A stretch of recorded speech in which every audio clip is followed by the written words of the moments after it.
तपाईँले मलाई समितिको सभापति भन भनेर प्रश्न गर्नुभयो होला। त्यो पनि हुन सक्छ। खास कुरा के छ भने लामो समयदेखि संसदका समितिहरूले सभापति पाएको थिएन र अहिले पछिल्लो दिनमा दलहरूका बिचमा एउटा राष्ट्रिय खालकै सहमति बन्यो। सत्तापक्ष प्रतिपक्ष सबै मिलेर यो समितिको सभापतिमा बाँडफाँड गरेर समितिको सभापति हालसालै चयन भएको छ। प्रतिनिधि सभामा रहेका 10वटै समितिहरूले पूर्णता पाएको छ भने संयुक्त समिति भन्ने दुईटा समिति छन्। एउटा चाहिँ संसदीय सुनवाई समिति र एउटा राज्यको निर्देशक सिद्धान्त कार्यान्वयन समिति भन्ने छ र अब दुईटा समितिहरूको चाहिँ सभापति चयन गर्न बाँकी छ। यसका बारेमा पनि दलहरूका बिचमा छलफल गरेर र हाम्रो पार्टीको आन्तरिक छलफल पनि बाँकी छ र छलफल गरेर टुङ्गिन्छ। अब यसका बारेमा हामीले आफ्ना विचारहरू, मेरो व्यक्तिगत विचार पनि मैले संसदीय अन्तर्राष्ट्रिय संसदीय अभ्यासमा हेर्ने भने लेखा समिति प्रतिपक्षले पाउने हो नि, तर त्यो पनि तपाईँहरूले नपाएको अवस्था कुनै होइन। कुनै समयमा नेपाली काङ्ग्रेस प्रतिपक्षमा हुँदा हामीले सामान्यतया प्रतिपक्षले पाउने लेखा समिति पनि पाएका थिएनौँ। त्यसैले यी सबै कुराहरू हामीले हाम्रो संसदीय दलको बैठकमा पनि मैले यो कुरा उठाएको छु। त्यस कारणले गर्दा अब दलहरूले सहमति गरिसकेपछि त्यसमा अब त्यसलाई परिवर्तन गर्न गाह्रो पर्यो। तर मैले आफ्नो एउटा असहमतिका कुरा मैले आफ्नो संसदीय दलको बैठकमा मैले स्पष्ट रूपमा राखेको थिएँ। वास्तवमा अहिलेको वर्तमान सरकारले केही आशा जगाएको छ। यहाँहरूले पनि देख्नु भएको छ कि सुशासनका कुराहरूमा भ्रष्टाचारीहरूलाई कारबाही गर्ने कुरामा यो सरकारले केही आशा जगाएको छ। जहाँसम्म यहाँहरूले चाहिँ वैदेशिक रोजगारमा जाने सङ्ख्या घटाउने जस्तो कुराहरू अत्यन्तै महत्त्वपूर्ण कुरा हो र हामीले उठाउँदै आएको विषय पनि हो।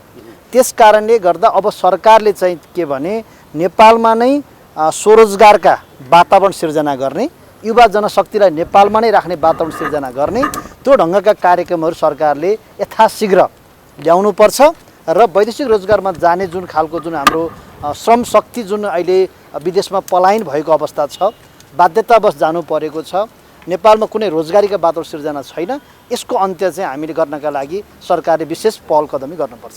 मेरो व्यक्तिगत रूपमा यति नै बेला चीनले किन यो सार्वजनिक गर्यो होला मलाई अचम्म लागिरहेछ। तपाईँहरू पत्रकार साथीहरूले पनि यसलाई निहाल्नु होला। हामी सिङ्गो देश नेपाल चाहिँ हाम्रो जुन चुच्चे नक्सा कालापानी, लिपुलेक र लिम्पिरा धुरा सहितको नक्सा हाम्रो यो सार्वभौम संसदले पास गरेको नक्सा हो हैन। यो अन्तर्राष्ट्रिय जगतले थाहा नै पाइन भनेर भन्छ भने पनि त्यो गलत कुरा हो। यहाँ त युएनको एजेन्सी हाम्रो नेपालमै छ नि, काठमाडौँमै छ नि। मैले सुने हिजो पत्रपत्रिका मार्फत सुने कि अन्तर्राष्ट्रिय जगतमा नेपाल सरकारले चाहिँ जानकारी गराउन कमजोरी गर्यो। वास्तवमा त्यो गर्नु हुँदैन थियो। पूर्व सरकारका प्रतिनिधिहरू जो जति बेला चाहिँ केपी ओली यो देशको प्रधानमन्त्री हुनुहुन्थ्यो, त्यति बेला परराष्ट्र मन्त्री प्रदीप गेवाली हुनुहुन्थ्यो। उहाँहरूले चाहिँ अन्तर्राष्ट्रिय जगतमा पनि नेपालको आधिकारिक नक्सा यस्तो छ है हैन, यस्तो बनेको छ, हाम्रो संसदले पारित गरेको नक्सा यो हो र हाम्रो चाहिँ प्रदीप गेवालीले हैन। मैले पनि यो भने, मैले पनि भन्दाखेरि जस्तो अहिले म तपाईँहरूसँग बोलिरहेको छु, मैले बोलिरहेको कुरा प्रसारण भइसकेपछि अन्तर्राष्ट्रिय क्षेत्रमा जान्छ, विश्वको जुनसुकै कुनामा नि पुग्छ। तर बोलेर मात्रै पनि पुग्दो रहेनछ। साथीहरूले बुझ्नुपर्ने कुरा के छ भने एउटा बोल्ने कुरा भयो, एउटा चाहिँ तपाईँको चाहिँ लिखित रूपमा आधिकारिक औपचारिक रूपमा, अनौपचारिक कुरा त एउटा कुरा भयो। औपचारिक रूपमा पनि नेपालले जुन खालको एउटा नेपाल एक ढिक्का भएर पारित गरेको जो नक्सा थियो त्यसका बारेमा चाहिँ लिखित रूपमा हामीले संयुक्त राष्ट्रसङ्घ लगायतका मित्र राष्ट्र लगायत सबै ठाउँमा हामीले चाहिँ बुझाउनु पर्ने एउटा कर्तव्य हो। अहिले अब फरेन मिनिस्ट्री तपाईँहरूको छ, एनपी सावत काङ्ग्रेसबाट अहिले चाहिँ मुलुकको चाहिँ विदेश मन्त्री अथवा परराष्ट्र मन्त्री बन्नु भएको छ। काङ्ग्रेसले के हेरेर बसिरहेको छ? म त इतिहास सम्झाउन चाहन्छु काङ्ग्रेसलाई होइन। त्यसैले प्रधानमन्त्री हुँदा तपाईँले असाध्यै महत्त्वपूर्ण एउटा तथ्य ल्याउनु भयो। मैले पनि भन्न खोजिरहेको थिएँ कि हिजो कुनै समयमा बिपी कोइराला यो देशको प्रधानमन्त्री हुँदा 2016 सालमा चीनले सगरमाथा हाम्रो चीनमा पर्छ भनेर दाबी गरिरहेको अवस्थामा बिपी कोइरालाले आफ्नो समकक्षी चीनका महामहिम राष्ट्रपति माओ सेतुङसँग टेबल टक गरेर, त्यति मात्रै होइन, तथ्य र प्रमाणका आधारमा बिपी कोइरालाले चीनसँग, चीनका राष्ट्रपतिसँग वार्ता गरेर चीन सगरमाथा नेपालको नै हो भनेर उहाँले तथ्यसहित पेश गरेर नेपालको सगरमाथा चाहिँ कायम भएको अवस्था थियो। तपाईँले भनेको जस्तै अहिले मेरो हाम्रै पार्टीको नेता एनपी साउद परराष्ट्र मन्त्री हुनुहुन्छ। मैले समाचार पढेँ, त्यसकारणले यथाशीघ्र नेपाल सरकारले नेपालको चुच्चे नक्सा कालापानी लिम्बू र धुरा सहितको नक्सा चाहिँ युएनदेखि लगायतका सबै राष्ट्रहरूमा जहाँ जहाँ पठाउनु पर्ने हो त्यो पठाउनका लागि मेरो व्यक्तिगत तर्फबाट पनि म हार्दिक आग्रह गर्न चाहन्छु, यथाशीघ्र पठाउनुहुन्छ भन्ने कुरोमा म विश्वस्त छु। चुच्चे नक्साको हिमायती हामी होइन, नेपाली जनता हुन्। नेपालको पुर्खाले, नेपाली वीर पुर्खाले सङ्घर्ष गरेर, रगत बगाएर, बलिदान गरेर, एकता प्रदर्शन गरेर आफ्नो भूगोलको गौरव, सार्वभौम सत्ता जोगाएको कुरा हो। त्यसैले हामीले चुच्चे नक्सामा कसैको अर्को नक्सामा दाबी गरेको होइन, अर्काको भूभागमाथि दाबी गरेको होइन र त्यो नेपालले उपभोग गर्दै आएको, वर्षौँदेखि उपभोग गर्दै आएको चिज हो। त्यसमाथि जबरजस्ती अतिक्रमण हाम्रो एउटा छिमेकीबाट भयो र हामीले उसलाई भनेका के हो भने यो हाम्रो जमिन हो, हामीलाई फिर्ता गर भने यो हो। अब त्यसमा हामीले के गल्ती गर्यौँ त? गल्ती त गरेनौँ। चुच्चे नक्सा संसदबाट पारित भयो। ठिक छ, त्यो पारित स्थितिमा भयो। सरकार केपी ओली नेतृत्वको थियो, परराष्ट्र मन्त्री प्रदीप गेवाली हुनुहुन्थ्यो। त्यसप्रति हामीलाई गर्व छ। तर अन्तर्राष्ट्रिय फोरमहरूमा, अन्तर्राष्ट्रिय मञ्चहरूमा जहाँ संयुक्त राष्ट्रसङ्घदेखि तपाईँको बाँकी छ क्या कि फर्स्ट नै बाँकी छ? मैले फर्स्टको मात्रै सेकेन्डको उत्तर दिनुहोस् त्यसपछि। जहाँसम्म तपाईँले चीनको कुरा गर्नुभयो, चीनलाई पनि हाम्रो भनाइ त्यही छ कि हाम्रो देशको सार्वभौम सत्ता सम्पन्न संसदले पारित गरेको कुरा उसलाई जानकारी नभएको विषय होइन। त्यसैले शक्ति राष्ट्रहरूको आफ्नो इन्ट्रेस्ट होला, आफ्ना बाध्यताहरू होलान्, तर छिमेकी फर्स्ट र छिमेकीसितको सम्बन्ध राम्रो बनाउने दुईटै देशले घोषणा गरे हो नि, चीनले पनि भारतले पनि। हामी के चाहन्छौँ भने ठुलाको लडाइँ, साँडेको लडाइँ, बाछाको मिचाइ हुनुहुन्न। त्यसैले नेपालको सार्वभौम सत्ता, नेपालको अधिकार र नेपाली जनताको गौरवपूर्ण इतिहास र बलिदानको जगमा उठेको हाम्रो सार्वभौम सत्ताको, हाम्रो भूभागको सम्मान गरियोस्, त्यसलाई रेकगनाइज गरियोस्, त्यसलाई मान्यता दियोस् भन्ने कुरा हो। जहाँसम्म केपी ओली सरकारको पालामा जति सक्ने थियो त्यति गर्यो। इन्टरनेसनल कम्युनिटीलाई हामीले बोलाएर औपचारिक रूपमा हाम्रो संसदले यो पारित गरेको छ भनेर जानकारी गरायौँ। तर यो समस्याको सबै समस्याको उपज भनेको त्यति बेलाको सरकार हो। अनि अहिलेको सरकार बन्या चाहिँ कति महिना भयो त? ऊ चाहिँ के कानमा तेल हालेर मजाले ताते बाबु ताते भनेर लोरी खेलेर बसेको हो कि अन्तर्राष्ट्रिय सम्बन्ध चाहिँ बिगारो भनेर आएको सरकार होइन यो?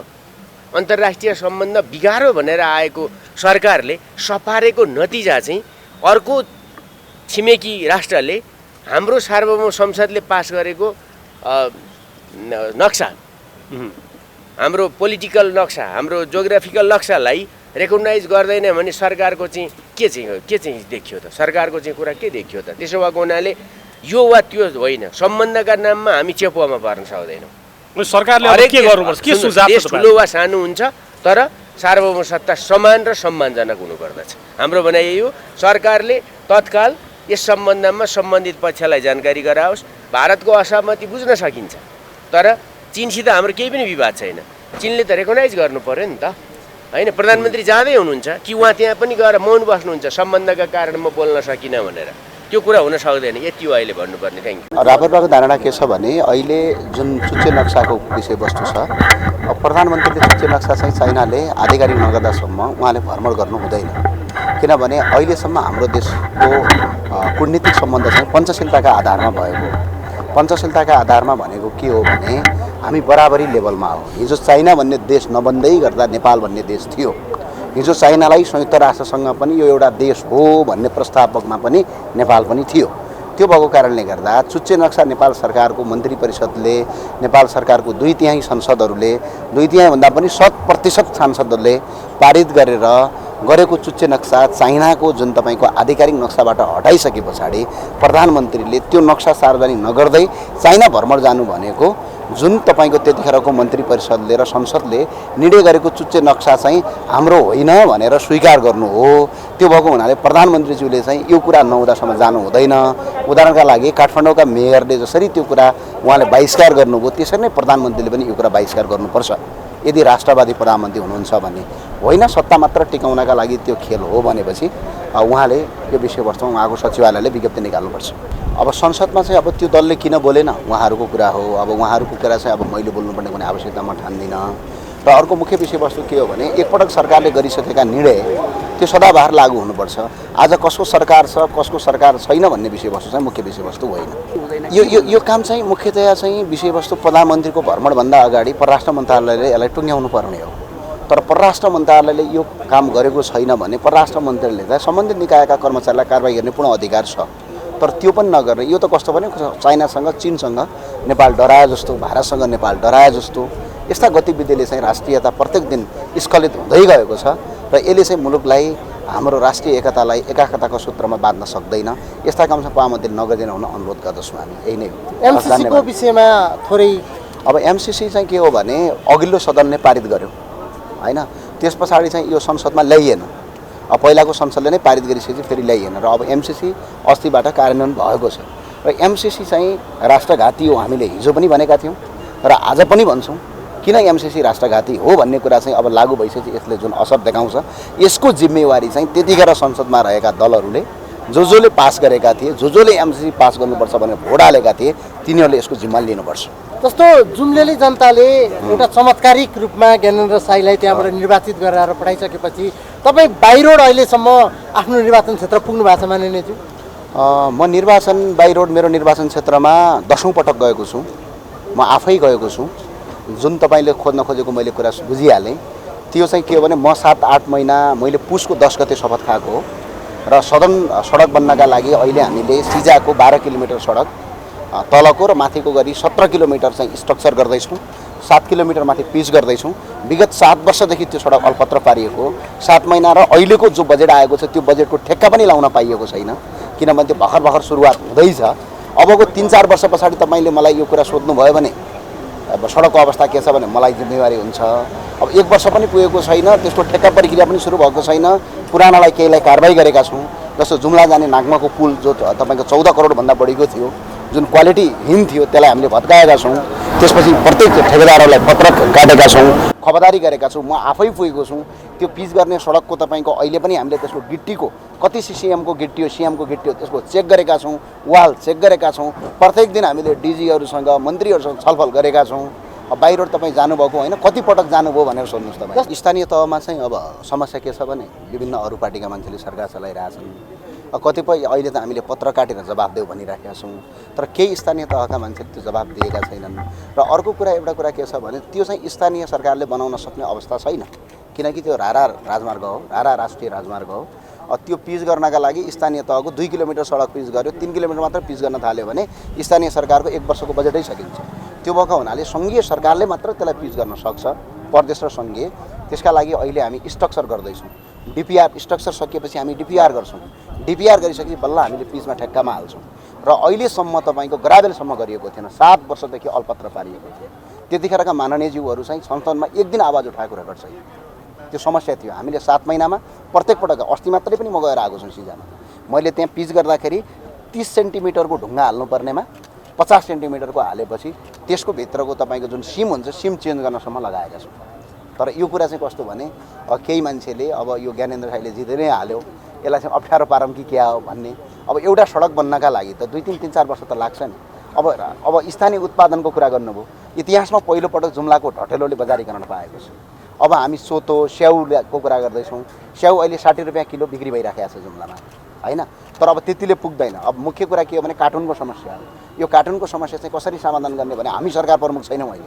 अब सरकार प्रमुख हामी आफै र कृषि मन्त्रालयको मन्त्री आफै भइदिए भए हामी त्यसमा बजेट छुट्याउँ। यो सङ्घीय सरकारले चाहिँ त्यसमा बजेट दिनुपर्छ भन्ने छ। र हामी यो स्याउको विषयमा चाहिँ अझै हामी अगाडि बढ्दैछौँ। हामीले गर्ने काम गरिराखेका छौँ। हस्, धन्यवाद। होइन, अब संशोधनमा हामी हाल्छौँ। संशोधन खुलेको छ, अब संशोधन हाल्छौँ।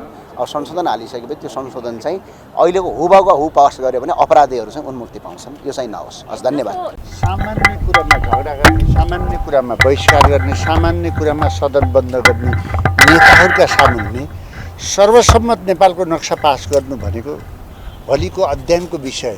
त्यो अध्ययनको विषय त्यति जोडको तोडका साथ बनेको नक्सालाई कुनै पनि देशमा नपठाएका योभन्दा ठुलो विडम्बना के हुन्छ? योभन्दा कर्तव्य दायित्वविहीनमा के हुन सक्छ? महाभारतको युद्धपछि पाण्डवहरूले भगवानको कृष्णलाई सोध्छन्, ए कृष्ण कलियुगमा के हुन्छ अब भन्दाखेरि भगवान कृष्णले के भन्नुहुन्छ भने तिमी जङ्गलतिर जाऊ, हेर, तिमीले जे देख्छौ त्यो कुरा मलाई भन्न भन्छन्। जङ्गलमा जाँदा त दुईटा मुख भएको हात्ती छ, हात्तीको त एउटा मुख हुन्छ नि। त्यो फर्केर आउँछन् र उनीहरूले सोध्छन्, भगवान कृष्ण हामीले जङ्गलमा दुईटा मुख भएको हात्ती देख्यौँ भन्दा भगवान कृष्णले के भन्छन् भने कलियुगमा राजनीति गर्ने नेताहरू, यी समाजमा नेतृत्व गर्ने व्यक्तिहरू दुईटा मुख भएका हुन्छन्। जनतासित एउटा कुरा गर्छन्, काम एउटा गर्छन्। जनतासित नक्सा पास गर्छन्, संसदमा सर्वसम्मत निर्णय गराउँछन्, पठाउने बेलामा दराजमा थन्काउँछन्, पाठ्यक्रममा निकाल्ने बेलामा दराजमा थन्काउँछन्। त्यस कारण यिनीहरू चाहिँ नि अत्यन्त नेपालको बेइज्जत र यो गराउने यो अहिलेको नेतृत्व विदेशमा भएको भए, अरू देशमा भएको भए यस्तो व्यक्तिहरूलाई श्रीलङ्कामा जस्तो गराउँथे। त्यस कारण यो अत्यन्त विडम्बना हो, अत्यन्त लाजमर्दो कुरा हो र नेपालको नेतृत्वले म नेता हुँ भन्ने कुरा सौनी कुरा पनि होइन। धन्यवाद। त्यति यिनका दुईटा मुख छन्, जनतासित एउटा कुरा गर्छन्, सदनमा एउटा कुरा गर्छन्, काम अर्कोतिर गर्छन्। काम एजेन्टको गर्छन्, जनतासित आदर्शवादी राष्ट्रवादी कुरा गर्छन्। त्यसकारण मुलुक कहाँबाट बन्छ? यो कर्मचारी तन्त्र के हो? यो नेता के हुन्? आज सबैले शिर झुकाउनु पर्ने कुरा भइरहेको छ नि त। त्यसकारण यो चाहिँ नि गैर जिम्मेवारी कुरा हो भन्ने होइन। अहिले अब हामीले कुटनीति नेपाल लेभलमा विगतमा कमजोरी भयो नि, अब यसलाई हामीले करेक्सन गर्न पर्यो। कुटनीति भनेको तपाईँलाई सडकबाट गर्ने होइन, डिप्लोमेसीबाट गर्ने हो, कम बोलेर गर्ने हो। हाम्रो प्रधानमन्त्री पनि कम बोल्न पर्यो, काम धेरै गर्न पर्यो। चाइनाको राष्ट्रपतिसित संयमताका पूर्वक कुरा गर्न पर्यो, यसको व्याख्या गर्न पर्यो। किनभने लिपुले कालापानी जाने बेलामा त भारत र चीनको एग्रिमेन्ट भएको छ नि, त्यति बेला पनि हामीले बताउन सकेका छैनौँ। कमजोरी हाम्रा हुन्, कमजोरी हाम्रो नेतृत्वको, कमजोरी हाम्रो सरकारको, कमजोरी हाम्रो सरकारको नेतृत्व गर्नेहरूको के कमजोरी अरूलाई औँला ठडाएर हुँदैन भन्ने कुरा राख्नुपर्छ र संयमतापूर्वक प्रधानमन्त्रीले कुरा गर्नु पर्यो। नेपालमा तपाईँले देखिहाल्नु सबभन्दा जटिल हो नि नक्सा पास गर्ने कुरा त। त्यस्तो बेलामा त सबै पार्लियामेन्ट एकजुट भएको थियो भने नेपालको राष्ट्रियताको बारेमा सबै नेपालीहरू एकजुट छ के। यसलाई नेतृत्वले लिडरसिप लिन सक्नु पर्यो नि। एकले अर्कालाई गाली गर्ने, एकले अर्कालाई हचाउने, एकले अर्काको सम्मान नगर्ने भने त जे पनि हुनसक्छ नि जाने। त्यस कारण जे हामीले जो इतिहास रचेका छौँ, हामीले बेलामा जो नक्सा पास गरेका छौँ, यसलाई हामीले कायम गरेर जानु पर्यो। त्यो रहन्छ, यसमा केही छैन। हाम्रो देशका जनता असल छन्, जनप्रतिनिधि असल छन्, जसले नेतृत्व गरिरहेका छन्, उनीहरूले खुट्टा टेकेर नेतृत्व गर्न सकेका छैनन्। यति कुरा हो। जुन चाइनाले त्यो नक्सा जारी गरेको छ भन्ने न्युजहरू आइराखेको छ, त्यसमा हामीले स्पष्ट रूपमा के भनेको हो भने यो नेपालको छिमेकीहरूसँग भएका मुद्दाको जुन यो सीमाको विवादहरूको समस्याहरू द्विपक्षीय छलफलद्वारा हल गर्नुपर्छ। हामीले स्पष्ट रूपमा हाम्रो भूभाग हो भनेर हाम्रो संविधानमा संसदले पारित गरिसकेपछि त्यो हाम्रो स्वाभाविक रूपमा हाम्रा छिमेकी देशहरूले त्यसलाई एक्नोलेज गर्नुपर्छ, त्यसलाई मान्नुपर्छ भन्ने नै हाम्रो धारणा हो। तर त्यहाँ यदि केही असहमति छन् अथवा केही कन्फ्युजनहरू छन् भने त्यसलाई स्पष्ट रूपमा परराष्ट्र मन्त्रालयले चाइनासँग नोट लेखेर त्यताबाट स्पष्टीकरण चाहिँ सोध्नुपर्छ भन्ने हाम्रो धारणा हो। आज पनि माननीयले उठाउनु भएको छ यो प्रश्न। यदि दिएको छ कि छैन भन्ने पहिला स्पष्ट रूपमा सरकारले सार्वभौम संसदलाई जानकारी दिनु पर्यो र यदि दिएको छैन भने किन दिएन भन्ने पनि हामी जानकारी माग्न चाहन्छौँ। यो समस्या यदि यो हाम्रो हिसाबले चाहिँ यो चाइना जाँदाखेरि एउटा मौका पनि हो। अब छिमेकी देशहरू बीच, छरछिमेक बीच केही न केही समस्याहरू उत्पन्न हुन सक्छन्, तर कूटनीतिक च्यानल मार्फत यी मुद्दाहरूलाई छलफल गरेर टुङ्ग्याउनु पर्छ र जुन प्रधानमन्त्रीज्यूको अहिलेको आसन्न चाइना भ्रमण छ त्यो एउटा मौका हो। हाम्रो आग्रह र माग पनि प्रधानमन्त्रीज्यूले चाइनाका उच्च पदस्थ व्यक्तित्वहरू लगायत राष्ट्रपतिज्यूसँग भेट्दाखेरि यो कुरा खुट्टा नकमाइकन यसको उत्तर माग्नुपर्छ भन्छु। यसमा गाह्रो भन्दा पनि मलाई लाग्छ विभिन्न मिडियाहरू मार्फत विचारहरू मैले आफैले पनि मिडिया मार्फत आफ्ना विचारहरू हामीले व्यक्त गरिराखेका छौँ। यसरी प्रश्नहरू सोधिँदाखेरि विभिन्न रूपमा पछिल्लो समय मिडियामा हेर्नुभयो भने देखिन्छ। मलाई लाग्छ त्यसमा सबै पार्टीहरूको अहिलेसम्म मैले बुझेसम्म अनौपचारिक ढङ्गले बुझ्दा पनि हामी स्पष्ट छौँ। हाम्रो आफ्नो भूगोल हाम्रो आफ्नो सार्वभौम सत्तामा हामी सबै पार्टीहरू अडिग छौँ जस्तो लाग्छ मलाई चाहिँ। अब धेरै जस्तो मैले सामाजिक सञ्जाल र मिडियाबाट नै देखेको कुरा हो। त्यसमा जुन किसिमले एउटा आक्रोश, एउटा विशेष परिस्थितिमा आक्रोश पोखियो भनिएको छ, त्यसमा कार्यकारी भूमिकामा भएका व्यक्तिहरू संयमित हुन पर्ने देखिन्छ। केही समय अगाडि प्रधानमन्त्रीज्यूले पनि चाडबाडपछि आन्दोलन गर्ने कुरा गर्नुभएको छ। कार्यकारी भूमिकामा भएको मेयरज्यूको त्यस्तो किसिमको एउटा आक्रोश आएको छ। पदीय मर्यादामा बस्नुपर्ने सबैले आफ्नो दायित्व चाहिँ बिर्सिनु हुँदैन। जस्तो आज तपाईँहरूका सभापति र काठमाडौँका मेयर चाहिँ क्रिकेट हेर्नका लागि चाहिँ स्टेडियममै हुनुहुन्छ र आज विशेष 84 अङ्कित चाहिँ भेटवार्ता हुने भन्ने पनि चर्चा छ नि, के छ तपाईँलाई केही जानकारी छ? यो नितान्त सभापति जान अगाडि मलाई पनि, म अन्तर्राष्ट्रिय सम्बन्ध विभागको प्रमुख पनि भएको भएर जानकारी पनि दिनुभएको थियो। यो नितान्त व्यक्तिगत भ्रमण हो। मलाई के लाग्छ भने यसमा हामी एमसिसी जति बेला सरकारहरूले, विभिन्न सरकारहरूले, विभिन्न पार्टीहरू, फरक फरक पार्टीहरूको सरकारले जति बेला साइन गर्नुभयो, जति बेला त्यो सदनबाट पारित भयो, त्यति बेला राष्ट्रिय स्वतन्त्र पार्टीको एक्जिस्टेन्स पनि थिएन। त्यसले गर्दाखेरि एमसिसीको बारे हामीलाई सोध्ने प्रश्नहरू चाहिँ त्यति सान्दर्भिक होइनन् जस्तो लाग्छ मलाई। जस्तो एमसिसी नेपालका लागि आवश्यक परियोजना हो कि होइन त? तपाईँहरू त अहिले माननीय हुनुहुन्छ, यो जुन के गर्दाखेरि यो प्रोजेक्टको के देख्नुहुन्छ? यसमा हामीले हाम्रो वाचापत्रमा पनि जुन किसिमले एमसिसीले एउटा सामान्य, जस्तै हामीले हरेक मुलुकबाट विकास का आयोजनाहरूको लागि सहयोग लिन्छौँ, कुनै त्यो नेपालको लागि नयाँ होइन। र एमसिसी पनि सामान्य विकास योजना हो भने त्यो संसदबाट किन पारित गराइयो भनेर त्यसमा हामीले वाचापत्रमा नै त्यति बेला प्रश्न उठाएका छौँ। र यदि विकास आयोजना मात्रै हो भने त्यसबाट नेपालले बेनिफिट लिन सक्नुपर्छ, तर त्योसँग कुनै राष्ट्रिय सुरक्षाका कुराहरू जोडिएका छन् भने त्यो कुराहरूमा चाहिँ थप स्पष्टता चाहिँ हामीले सरकारसँग माग्नुपर्छ। त्यसमा चाहिँ हाम्रो त्यो प्रक्रियागत कुरामा हाम्रो विरोध पहिले नै हामीले सार्वजनिक गरिसकेको विषय हो। म पनि ठाउँ ठाउँमा पुगेको छु, गाउँ गाउँ पुगेको छु, चित्त बुझाएका छैनन् भन्ने कुरा चाहिँ मलाई लाग्दैन होइन। किनभने मैले भनिहालेँ वाचापत्रमै स्पष्ट एउटा धारणा राखेका छौँ। फेरि यो प्रक्रिया टुङ्गिसकेको, हामी आफ्नो उपस्थिति नहुँदै टुङ्गिसकेको विषय पनि हो। त्यसले गर्दाखेरि हामीप्रति त्यति धेरै प्रश्न छन् जस्तो मलाई लाग्दैन। नेकपा एमाले प्रतिपक्षमा छ। नेकपा एमाले हिजो हाम्रो नेतृत्वको सरकार हुँदा नेपालको भूमिका बारेमा, नेपालको जमिनका बारेमा हामीले स्पष्ट अडानका साथ राजनीतिक म्यापमा समावेश गऱ्यौँ।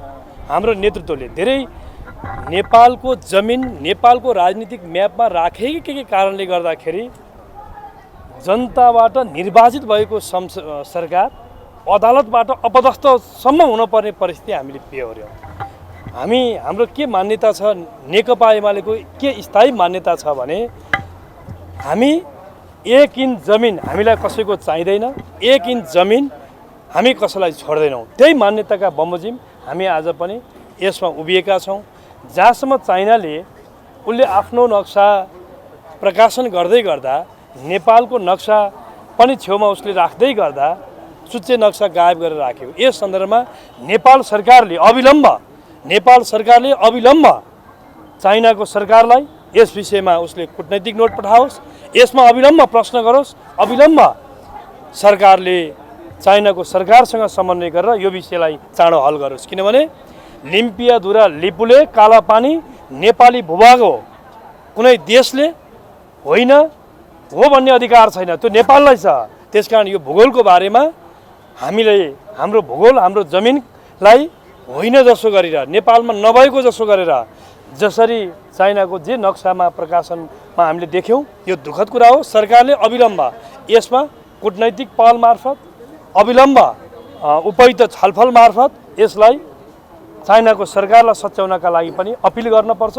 सरकारलाई हामी त्यो माग गर्न चाहन्छौँ र सदन मार्फत पनि आज हाम्रो मान्यज्यूले यो विषय उठाइसक्नु भएको छ। त्यसकारण यसमा नेकपा एमालेको थायी मान्यता छ।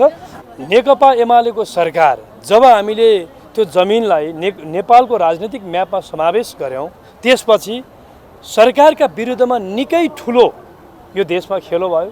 पार्टी विभाजनसम्मको प्रक्रिया सञ्चालन भयो। नेकपा एमालेको नेतृत्वको सरकारलाई ढाल्नका लागि कुनै शक्तिले, कुनै देशी विदेशी प्रतिक्रियावादी शक्तिहरूले नसकेपछि अदालतको माध्यमबाट सरकारलाई ढाल्ने यो दुनियाँमा काहीँ हुन्छ। त्यसकारण हामी यो जमिनलाई, हाम्रो जमिन ल्याउनका लागि हामीले राजनीतिक म्यापमा समावेश गऱ्यौँ। कूटनैतिक वार्ताको माध्यमबाट, छिमेकीसँगको संवाद र छलफलको माध्यमबाट त्यसलाई ल्याउने कुरा, त्यो राजनीतिक म्यापमा समावेश गरेको जमिनको हकभोगको कुरालाई सुनिश्चित गर्ने कुरा हाम्रो तहबाट सरकारको पहल प्रयत्न हुँदै थियो। त्यही बिचमा हामीले सरकार छोड्न पर्यो। आज पनि भन्न चाहन्छु, हामी प्रतिपक्षमा छौँ, भोलि हामी सरकारमा हुन्छौँ। आज पनि भन्दैछौँ, लिपुलेक लिम्पियाधुरा कालापानी क्षेत्र त्यो नेपालको हो। कुनै पनि देशले, कुनै पनि छिमेकीले हो होइन भन्ने कुराको त्यसमा रेफ्री गर्ने अधिकार उहाँहरूलाई छैन। त्यो हकभोगको अधिकार नेपाललाई छ। त्यस बमोजिम छिमेकीहरूले पनि नेपालको यो भावना बुझिदिनुपर्छ। र हामी भन्न चाहन्छौँ, नेपालभन्दा उत्तरतर्फ 66 गुणा ठुलो देश छ चीन, त्यो हाम्रो छिमेकी देश हो। दक्षिणतर्फ 22 गुणा ठुलो देश छ, त्यो भारत हो, त्यो हाम्रो छिमेकी हो। हामी सार्वभौमिकताको हिसाबले, सार्वभौम सत्ताको हिसाबले हामी उहाँहरूको समानतामा छौँ। भूगोलमा सानो होला, जनसङ्ख्यामा हाम्रो कम जनसङ्ख्या होला, तर हामी उहाँहरूको कान्छो भाइ होइन, उहाँहरू हाम्रो जेठो दाइ होइन। त्यसकारण समानताका, सार्वभौम समानताका आधारबाट नेपाललाई छिमेकीहरूले बुझ्नुपर्छ। उहाँहरूप्रति बुझ्ने धारणा पनि यही प्रकारको छ। त्यस कारणले गर्दा हामी आज हाम्रो जमिनको बारेमा हिजो सरकारमा हुँदा जे कुरा राखिरहेका छौँ, आज पनि यही कुरा दोहोऱ्याइरहेका छौँ। उहाँले उठाउनु पर्छ। हिजो उठाउनु, भारतसँग जाँदाखेरि उहाँले सरकार बन्दै गर्दाखेरि केपी ओली नेतृत्वको सरकार ढलेर हाम्रो सरकार बन्ने कुरा त भारतका लागि कम्फर्टेबल हो भनेर उहाँले भारतलाई खुसी पार्दै हुनुहुन्थ्यो। उहाँ कमरेड प्रचण्डज्यू, यो देशका सामान्य प्रधानमन्त्रीज्यू, भारत जाँदाखेरि देश हितको पक्षमा उहाँले कुनै सम्झौता गर्नु भएन, कुनै एजेन्डा पस्किनु भएन। सबैभन्दा ठुलो मुख्य एजेन्डा भनेको हाम्रो जमिनको थियो, सीमा विवादको थियो, सीमा समस्याको थियो, सीमामा डुबानको थियो, सीमामा नेपालीहरूले भारतीयहरूबाट कयौँ खालको यातना पीडा भोग्नु परेको थियो। केही पनि बोल्नु भएन। बरु उहाँले भन्नु के भयो भने लिपुलेक लिम्पियाधुरा लगायत जमिन भारतकै हो भन्ने आशयबाट काहीँ कतैको सट्टा भर्नाको कुरा गरेर आउनुभयो। सांस्कृतिक नक्सामा नेपालका विभिन्न भूभागहरू राखिरहँदाखेरि त्यही मुनि बसेर उहाँले पत्रकार सम्मेलन गरेर आउनुभयो, चुको चाप बोल्नु भएन। त्यसकारण यो सरकार यो देशको सार्वभौमिकतालाई, यो देशको स्वाभिमानलाई, यो देशको राष्ट्रियतालाई, राष्ट्रिय अखण्डतालाई जोगाउनका लागि त्यो सामर्थ्य, त्यो योग्यता भएको सरकार होइन। त्यस कारणले गर्दा सत्ताका लागि आफ्नो जमिनसँग सौदाबाजी गर्न तयार हुने सरकारसँग ठुलो अपेक्षा गर्न सकिँदैन। हामी भन्न चाहन्छौँ, हामी प्रतिपक्षको बेन्चबाट भन्न चाहन्छौँ, 2,91,00,000 नेपाली जनताको तर्फबाट भन्न चाहन्छौँ, नेपालको भूमिका बारेमा हामीलाई कसैको 1 इन्च जमिन पनि चाहिँदैन, 1 इन्च जमिन पनि छोडिँदैन। लिपुलेक लिम्पियाधुरा लगायतको ठाउँमा आज पनि भारत सरकारले त्यहाँ सेनाहरू राखेको छ। अविलम्ब फिर्ता लिनका लागि, लैजानका लागि म आग्रह पनि गर्न चाहन्छु। तपाईँहरू जतिको मिडियाका साथीहरूलाई म गम्भीरताका साथ आग्रह गर्न चाहन्छु। नेपाल एउटा सार्वभौम देश हो, स्वतन्त्र देश हो। कुनै समय चीन कसैको साम्राज्यमा पनि थियो, औपनिवेशमा थियो, भारत थियो, तर नेपाल कहिले कसैसँग रहेन। हामी न त भारतलाई नजिक बनाएर चाइनासँग टाढाको सम्बन्ध राख्छौँ, न त चीनलाई नजिक बनाएर भारतसँग हामी समदूरीमा, हामी समभावका साथ, हामी हाम्रो एउटा चाहिँ पञ्चशीलको सिद्धान्त बमोजिम तटस्थ एउटा हाम्रो परराष्ट्र नीति, यस बमोजिम हामी अगाडि बढ्छौँ। त्यसो हुँदाखेरि हामीले हाम्रो जमिन मिचिएका विषयमा चाहे उत्तरबाट होस् चाहे दक्षिणबाट होस्, जुनसुकै ठाउँबाट जेसुकै विषय आउँदा पनि हामीले समान धारणा राखेका छौँ।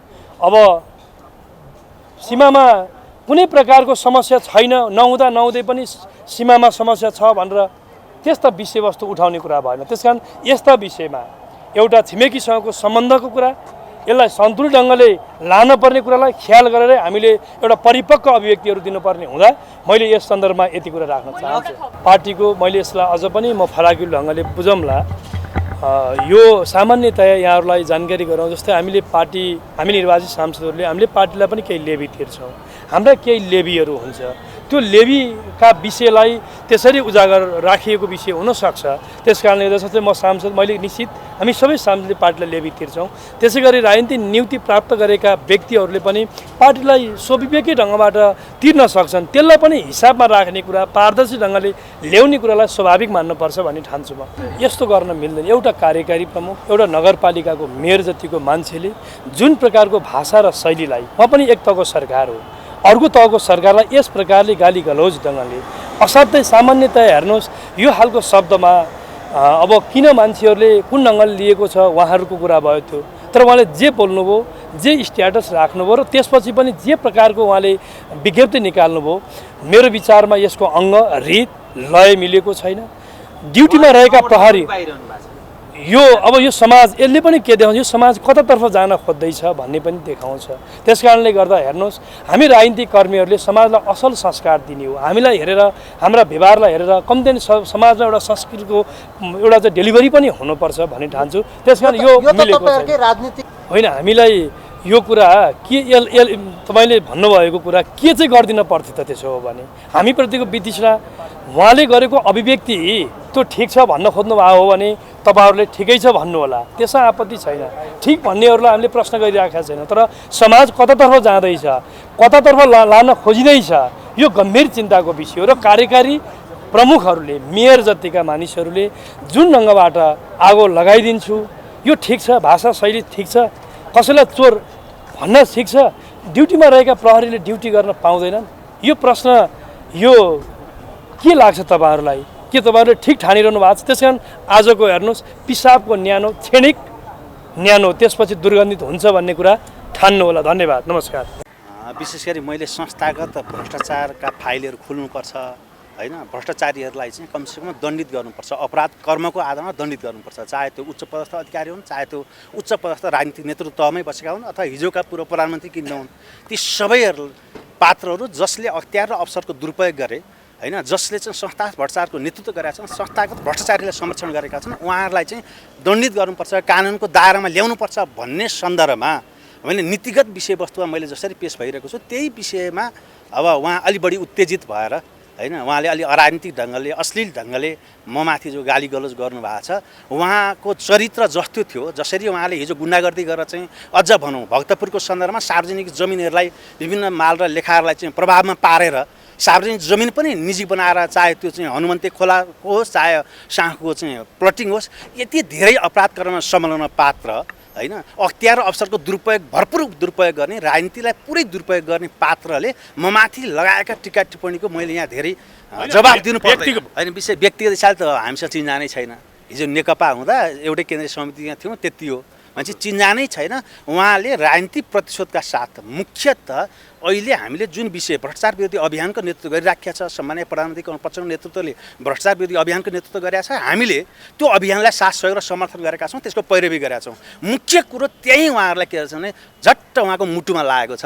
भ्रष्टाचारीको विरोध गर्ने बित्तिकै भ्रष्टाचारीहरूको विरोध गर्ने बित्तिकै उहाँहरूको दिलमा चोट लाग्छ, झस्सँग झस्किनुहुन्छ अनि सराप्न थाल्नुहुन्छ। तपाईँ त हो भ्रष्टहरूले चाहिँ हिजोका सामन्त, जमिनदार, दलाल, नोकरशाहको प्रतिनिधित्व गर्ने प्रतिक्रियावादीहरू, भ्रष्टहरू, यो मुलुकलाई यो दुर्गतिमा ल्याउन चाहने पात्र प्रवृत्तिहरूलाई हिजो पनि हामीलाई जेल पठाएकै थिए। हिजो पनि म झन्डै 4.5 वर्ष जनयुद्धकालमा जेल बसेकै पात्र हुँ। अहिले पनि यो जनताको व्यवस्था, सङ्घीय लोकतान्त्रिक गणतन्त्र कमजोर भयो भने होइन, जनताको व्यवस्था कमजोर भयो भनेदेखि र अपराधीहरूको चाहिँ साँच्चीकै हालिमुहाली भयो भने हामीलाई जेल पठाउँछन्, त्यो कुरा हामी प्रष्ट छौँ। त्यस कारण उनीहरूको हालिमुहाली हुँदैन, जनताको साथ सहयोग र समर्थनमा यो व्यवस्था अझ मजबुत हुन्छ, दृढ हुन्छ। त्यस कारण सङ्घीय लोकतान्त्रिक गणतन्त्र छौन्जेल, यो व्यवस्था रहन्जेल, भ्रष्टहरू जेल जान्छन्, हामी भ्रष्टाचारका विरोध गर्नेहरू जेल जान्छन्। अरू चाहिँ जेल जान्छन् भन्ने तपाईँले होइन, भ्रष्टाचारीहरू जेल जान्छन् भन्ने, उहाँले तपाईँले नै जेल जान्छन् भनेर भन्नुभयो। उहाँहरू बलियो हुनुभयो भने जेल पठाउने उहाँहरूको जुन सपना छ होइन, उहाँहरू बलियो हुनुहुन्न, किनकि उहाँहरू गलत दिशामा हुनुहुन्छ, गलत ठाउँमा उभिनु भएको छ, गलत जग्गामा उभिनु भएको छ। होइन, उहाँहरू गलत कर्ममा, अपराध कर्ममा संलग्न व्यक्तिले हामीलाई चाहिँ जो आरोप लाउनु त्यो अनौठो नठानौँ। महेश बस्नेत के हो भन्ने कुरा दुनियाँले बुझ्छ। संसद अपहरणदेखि लिएर यो मुलुकलाई सबभन्दा बढी आपराधिक गतिविधि आपराधिक दुनियाँको नेतृत्व गर्ने पात्रको बारेमा यहाँभन्दा बढी नबोलौँ प्लिज। धन्यवाद। अब मैले विशेष गरी सत्यको जगमा उभिएर अन्वेषण गर्ने कुरा, सत्य र न्यायको पक्षमा दृढतापूर्वक उभिने कुरा, सत्यको पक्षपोषण गर्ने नै मेरो कर्तव्य, मेरो धर्म हो। त्यही मुताबिक जस्तो बालनजीले हिजो जसरी स्ट्याटस लेखेर अश्लील अशोभनीय र अराजनीतिक ढङ्गले जसरी पेस भइराख्नु भएको छ त्यो गलत हो। गलतलाई त गलतै भन्नु पर्यो नि त, सहीलाई सही गलतलाई गलत भन्नु पर्यो। त्यो मानवीय धर्म हो। हामी एउटा क्रान्तिकारी नेता जनप्रतिनिधि भएको नाताले त्यो त मैले बोल्नै पर्छ। बालनजीले ठिक गर्नुभयो त होइन, त्यति धेरै अशिष्ट अराजनीतिक भाषा प्रयोग गरेर त्यो पनि ट्राफिक प्रहरीलाई धन्यवाद दिनुपर्ने, उहाँले कानुनको पालना गरेकोमा धन्यवाद। मैले कमजोरी गरेँ, मेरो श्रीमतीजीले कमजोरी गर्नुभयो, कमजोरी गरे बापत तपाईँले जे चाहिँ दण्डित गर्नु पर्थ्यो बरु दण्डित गर्नु भएन र कानुनको पालना गरे बापत धन्यवाद दिनुपर्नेमा उल्टो अशिष्ट र अराजनीतिक ढङ्गले सिंहदरबार नै आगो लागिन्छु भन्ने जस्तो अशोभनीय उहाँले जो बोल्नुभयो, स्ट्याटस लेख्नुभयो, त्यो चाहिँ गलतै हो भनेर बोलेको हो। मैले विरोध गरेँ पनि गर्नुभयो होइन। त्यो के गर्नुभयो बोलिसकेपछिको तपाईँहरूले सोधेपछि मैले प्रतिक्रिया दिएको, त्यो गलत भएपछि गलत भन्नु मेरो दायित्व हो। सामाजिक सञ्जाललाई मात्र हामीले मापन नबनाऊँ, समर्थन गर्दै गर्दैन। गलत कुरालाई समर्थन गऱ्यो भने तपाईँले फेरि समर्थन गर्न मिल्छ?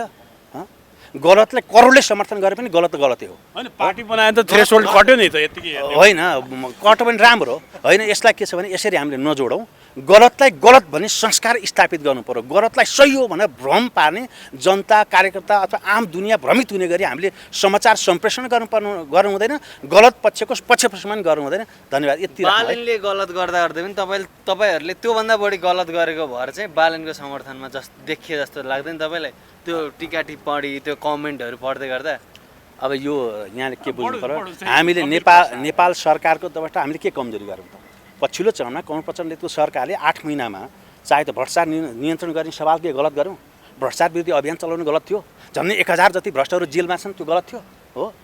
अथवा चाहिँ मिटर ब्याज पीडितलाई न्याय प्रदान गर्नु गलत थियो। झन्डै 150 बिघा जमिन फिर्ता भइसकेको, सुदखोरबाट फिर्ता गरिरहेछ, अरबौँ पैसा फिर्ता गरिरहेछ होइन। सुकुम्बासी भएका जनतालाई फेरि चाहिँ पुनर्स्थापित गर्नु गलत थियो। नेपाली नागरिकहरू अनागरिक बनेर चाहिँ बसेका थिए नेपालभित्रै, उहाँहरूलाई नागरिकता प्रदान गर्नु गलत थियो। सुशासन समृद्धि र सामाजिक न्यायको क्षेत्रमा सरकारले लिएको दृढतापूर्वक पहल कदमी जो छ, यो पहल कदमी दीर्घकालीन महत्त्वको छ, ऐतिहासिक महत्त्वको छ। सेवा प्रवाहमा चुस्तता छ, बिचौलिया मुक्त प्रशासन छ होइन। तपाईँले मजदुरहरूलाई चाहिँ सेवा सुविधा प्राप्त गरेको छ, सामाजिक सुरक्षा कार्यक्रम योगदानमा आधारित सामाजिक सुरक्षा कार्यक्रम लागू गरिएको छ, वैदेशिक मजदुरहरूलाई सेवा प्रवाह गरेको छ। कहाँनिर सरकार कमल प्रचण्डको सरकारले के चाहिँ कमजोरी गर्यो त? यो चाहिँ कमजोरी हो। हाम्रा समस्या जहाँ छन् मैले यहाँ राख्नु, मैले जहाँ जोड्न खोजेँ, जहाँ समस्या छन् जहाँ समस्या छन् त्यहाँ केन्द्रित हुने। भारतसँग हाम्रा समस्या छन्, भारतसँग समस्या भइसकेपछि भारतसँग हामीले बहस गर्नु पर्यो, छलफल गर्नु पर्यो, भारतसँगलाई समस्या बोध गराउने। हाम्रा समस्या के हुन्? सीमा सम्बन्धी समस्या, व्यापार घाटासँग सम्बन्धी समस्या, अरू धेरै जो समस्या छन् त्यसलाई व्यवस्थित ढङ्गले बोध गराइएको छ। त्यो बोध गरिसकेपछि समाधानको प्रक्रियामा भारतसँग समस्याहरू अगाडि बढेका छन्। प्रधानमन्त्री मोदीजीले पनि प्रतिबद्धता जाहेर गर्नुभएको छ। त्यसै गरी चीनसँग हाम्रो चाहिँ राष्ट्रिय स्वाभिमानता होइन, राष्ट्रिय सार्वभौमसत्ता, भौगोलिक अखण्डता र राष्ट्रिय स्वाधीनताको विषयमा चीन भ्रमणकै क्रममा सम्माननीय प्रधानमन्त्रीज्यूले एकअर्कालाई समस्या बोध गराएर विश्वासमा लिएर कूटनीतिक ढङ्गले सहकार्यको माध्यमबाट हामीले समस्याको दीर्घकालीन समाधान गर्न चाहन्छौँ। विरोध गर्ने समाधान नहुने, सङ्घर्ष गर्ने समाधान नहुनेको जो विगत छ त्यो विगतलाई अहिले हामीले बदलेर कमसेकम समाधानसँग जोडेर नै हामीले चाहिँ एकअर्कासँग कूटनैतिक ढङ्गबाट सौहार्दपूर्ण ढङ्गबाट विश्वासमा लिएर सहकार्य मार्फत नै नेपाल र भारत बिचको समस्या, नेपाल र चीन बिचको समस्या चाहिँ दीर्घकालीन ढङ्गले हल गर्ने प्रक्रियासँग गएको छ। त्यसकारण सरकारले सुदृढपूर्ण ढङ्गले व्यवस्थित ढङ्गले वैदेशिक चाहिँ अब सम्बन्ध पनि सुदृढ गर्ने र हाम्रा समस्याको पनि समाधान गर्ने, हाम्रो राष्ट्रिय स्वाधीनताको पनि रक्षा गर्ने, सार्वभौम सत्ताको पनि रक्षा गर्ने, भौगोलिक अखण्डताको पनि रक्षा गर्ने उद्देश्य अगाडि बढेको छ। त्यसकारण यो बारेमा पनि नबुझ्नेले नजान्नेले त विरोध गरेपछि मजा आउने, आलोचना गरेको मजा आउने चरित्र छ। त्यो नकारात्मक सोच चिन्तनसँग हेर्दा त यो सरकारले राम्रो गरेन, भ्रष्टहरूलाई जेल पठायो, भारत चीनसँग सम्बन्ध राम्रो भयो, अमेरिकासँग सम्बन्ध राम्रो हो, एमसिसी कार्यान्वयन प्रक्रिया सुरु भयो। यसो हेर्दा त नराम्रा नकारात्मक सोच चिन्तन त्यसबाट बोक्नेलाई त यो सरकार नराम्रो छ होइन। अब यहाँलाई थाहा छ साना र ठुला को हुन्छन्। हिजो कार्यालय सहयोगी सुब्बा खटालहरू पर्थे, अहिले मन्त्रीहरू, सचिवहरू, बाला सचिवहरू, पूर्व प्रधानमन्त्रीहरू परेका छन् र कोही पनि अपराध कर्ममा जो संलग्न छ बाटामा अनुसन्धान प्रक्रियामा म आफै भेटी भने मलाई गिरफ्तार गर्नु भन्ने अधिकार सम्माननीय प्रधानमन्त्री कमल प्रचण्डले दिइसकेपछि फेरि यो पनि हामीलाई दोष लाउन मिल्छ र? हो, मिल्दैन है। त्यस कारणले यो विषयान्तर गर्ने, यो विषयवस्तुलाई चाहिँ भ्रमित बनाउने, जनतालाई भ्रमित पार्ने उद्देश्यसहित चाहिँ प्रतिगामी कोणबाट उठाएका चाहिँ विषयहरू हुन्। अहिलेको सन्दर्भमा नेपाल सरकारको तर्फबाट जनउत्तरदायी र जवाफदेही भएर सुशासन, संविधान र सामाजिक न्यायको केन्द्रीय कार्यलाई पुरा गर्ने प्रक्रियामा दृढ छ, प्रतिबद्ध छ। यही प्रक्रिया अन्तर्गत सरकारको नेतृत्व भइरहेको छ। धन्यवाद। अस्ति भगमा तपाईँहरू चाहिँ खुसी हो? महाबाई चाहिँ यहाँलाई थाहा छ खुसी बेखुसी भन्ने कुरा भएन। एमसिसी एउटा सन्दर्भमा आयो, आइसकेपछि नेपालको सिङ्गो संसदले 12 मुद्दे व्याख्यात्मक घोषणासहित हाम्रो सन्दर्भमा हामीले चाहिँ हाम्रो राष्ट्रिय स्वार्थ अनुकूल भएन भने हामीले यो सम्झौता खारेज गर्न पाउने अधिकारसहित सुनिश्चित भएपछि हामीले यो आयोजना परियोजना चाहिँ अब कार्यान्वयन प्रक्रियामा अगाडि बढेको छ। हामीले कार्यान्वयन प्रक्रियालाई सहयोग गर्ने, सबैले चाहिँ सहयोग गरेर 5 वर्षभित्र कमसेकम विद्युतको क्षेत्रमा, विद्युत विस्तारको क्षेत्रमा, ट्रान्समिसन लाइनको क्षेत्रमा र सडकको क्षेत्रमा जो लगानी हुँदैछ, झन्डै चाहिँ 70 अरब चाहिँ डलर लगानी हुँदैछ। यसको भरपुर मुलुक र जनताको हितलाई केन्द्रमा राखेर, विकास श्रमलाई केन्द्रमा राखेर एमसिसी अब कमसेकम कार्यान्वयन गर्ने प्रक्रियामा जान्छ। अब हामीले सतर्कतापूर्वक विश्वासमा लिएर यो परियोजना चाहिँ अगाडि बढ्छ। यो अब सिङ्गो चाहिँ राष्ट्र एक हुनुपर्छ। यो मामलामा फेरि विभेद गर्ने, फेरि विवाद गर्न हुँदैन। धन्यवाद। यहाँलाई थाहा छ यो सरकार कमल प्रचण्ड नेतृत्व सरकार बनेपछि निरन्तर क्रिकेट जगतमा हामीले अन्तर्राष्ट्रिय सफलता आर्जन गरेका छौँ। त्यही सफलताको सिँढी चढ्ने क्रमै आज नेपाल र भारत बीच पनि क्रिकेट चाहिँ अब खेल हुँदैछ। खेल मैदानमा हाम्रा खेलाडीहरू उत्साह र ऊर्जाका साथ हैन जित्ने अब्बल चाहिँ मनोबल नैतिक धरातलसहित नैतिक मनोबलका साथ उहाँहरू खेल्दै हुनुहुन्छ। म अग्रिम जितको चाहिँ बधाईमा शुभकामना व्यक्त गर्न चाहन्छु। जित्छ जित्नुपर्छ। प्रतिस्पर्धामा अब्बलता कायम गर्छ नेपाली चाहिँ क्रिकेट खेलाडीले भन्ने विषयमा म प्रतिबद्ध छु, विश्वस्त पनि छु र आशातीत पनि छु। त्यसै गरी नेपाल सरकारको तर्फबाट उहाँहरूलाई जो पुरस्कार दिने घोषणा सम्माननीय प्रधानमन्त्रीले गर्नुभएको छ, यहाँलाई थाहा छ स्वाभाविकले हाम्रो आफ्नो विधि हुन्छ हैन। भर्खर नयाँ आर्थिक वर्ष सुरु भएको छ, बजेट व्यवस्थापन भएको छ, त्यसको चाहिँ अब कार्यविधिहरू बन्ने, खाता खोल्ने, भुक्तानी गर्ने, यो घरको सम्पत्ति हो र सिधै ल्याउने बित्तिकै दिइहाल्ने। अघि त्यहाँ एकजना मान्यजीले उठाउँदै हुनुहुन्थ्यो, कराउँदै हुनुहुन्थ्यो, कोही भन्नु मैले सुनिनँ नाम त, कराउँदै हुनुहुन्थ्यो। के भन्नुहुन्थ्यो अहिले सुनिनँ, मैले चिन्दिनँ। उहाँले के भन्नुहुन्थ्यो, खोइ पैसा भन्नुहुन्थ्यो। उहाँको चाहिँ घरको सम्पत्ति दिने हो र राज्यको सम्पत्ति दिने कुरा त नियमसङ्गत ढङ्गले उहाँहरूलाई दिनुपर्ने प्रक्रियामै छ। बजेट छुट्याइएको छ। अब बजेट उहाँहरूको खातामा पुग्न त सरकारको आफ्नो चाहिँ अब कार्यान्वयन विधि अन्तर्गत, कार्यविधि अन्तर्गत गएर जान्छ। त्यस कारण खेलाडीहरूलाई उत्साहित बनाउने, खेलाडीहरूको समस्या खेलाडीहरूलाई प्रशिक्षित गर्ने र उच्च मनोबलको साथ चाहिँ अन्तर्राष्ट्रिय जगतमा हाम्रो नेपाललाई चाहिँ स्थापित गर्ने प्रक्रियामा यही पटक पहिलो पटक हैन नेपाल सरकारको तर्फबाट कमल प्रचण्डले सबभन्दा बढी लगानी गर्नुपर्छ र उत्साहित गर्नुपर्छ। त्यस कारणले गर्दा क्रिकेट जगतमा पनि हामीले अन्तर्राष्ट्रिय सफलता आर्जन गर्न सक्छौँ। रङ्गशाला बनेन, सबै बन्छन् बन्नको लागि बजेट छुट्टिएको गौतम बुद्ध रङ्गशाला बजेट छुट्याइएको छ, बन्छन्। यो रातारात बन्ने चिज ग्राउन्ड त्यत्तिकै छ। बोल्दैन बित्तिकै हुने चिज हो यो। त काम गर्न के हो, बोल्नलाई चाहिँ पुग्छ, अहिले बोल्दै सक्यो, त कार्यान्वयन गर्न समय लाग्छ। बजेटको व्यवस्थापन भएको छ। अब यहाँले जुन चाहिँ भन्नुभएको छ रङ्गशालाहरू, ती सबै बन्छन्। आधुनिक रङ्गशाला बन्नेमा चाहिँ हामी विश्वस्त छौँ, ढुक्क छौँ। धन्यवाद। धेरै धेरै धन्यवाद।